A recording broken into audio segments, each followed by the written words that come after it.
In a time when the sun cast its golden glow upon the ancient lands, a curious Brahmin named Dhruva sought answers that transcended the boundaries of his caste and birth. He yearned for a truth that would free his spirit from the cycles of suffering, leading him to the tranquil grove where the Buddha's teachings flourished. With a heart heavy with questions and a mind eager for enlightenment, Dhruva approached the Buddha. He bowed respectfully and asked, "Great sage, how can I attain liberation? What path must I tread to break free from the shackles of existence?"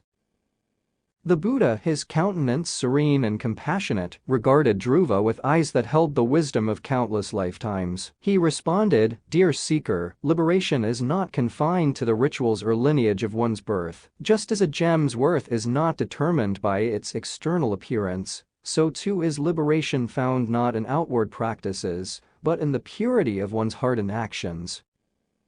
Perplexed, Dhruva listened intently, his heart open to the sage's words. The Buddha motioned toward a tray that held 3 precious gems: an exquisite ruby, a resplendent sapphire, and a radiant diamond.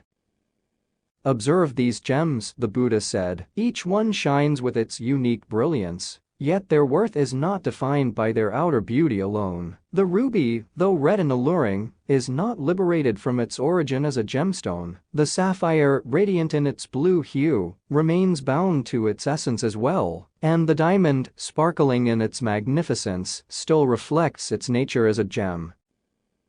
As Dhruva studied the gems before him, the Buddha continued, "In the same way, liberation is not granted by birth, caste, or rituals. Just as a gem can only realize its true worth through polishing and refining, so too can an individual attain liberation through the cultivation of virtuous qualities." Dhruva's eyes widened, his understanding beginning to blossom. The Buddha's analogy resonated deep within his soul. It was not the gem's outward appearance that mattered, but its inherent qualities that determined its value. And similarly, liberation was not an exclusive privilege, but a state of being accessible to all who sought it through the transformation of their inner selves.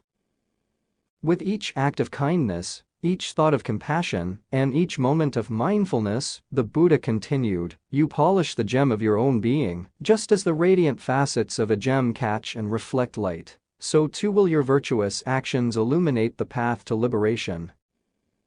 Dhruva's heart swelled with a newfound clarity. He realized that the journey to liberation transcended the confines of caste and rituals. It was a universal path, open to all who were willing to embark upon it with sincerity and dedication.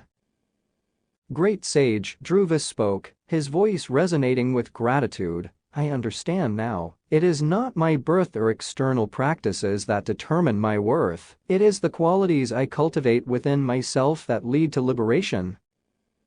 The Buddha smiled, his presence a beacon of compassion and guidance. "You have grasped the essence of my teachings, dear seeker. Liberation is a journey of inner transformation, a process of polishing the gem of your soul until it radiates with the virtues of compassion, wisdom, and love." With renewed determination, Dhruva embraced the Buddha's teachings. He embarked upon the path of inner refinement, committing himself to the cultivation of virtuous qualities. Through acts of kindness, mindfulness, and selflessness, he discovered that the true path to liberation was not hidden behind external rituals, but lay within the depths of his own heart.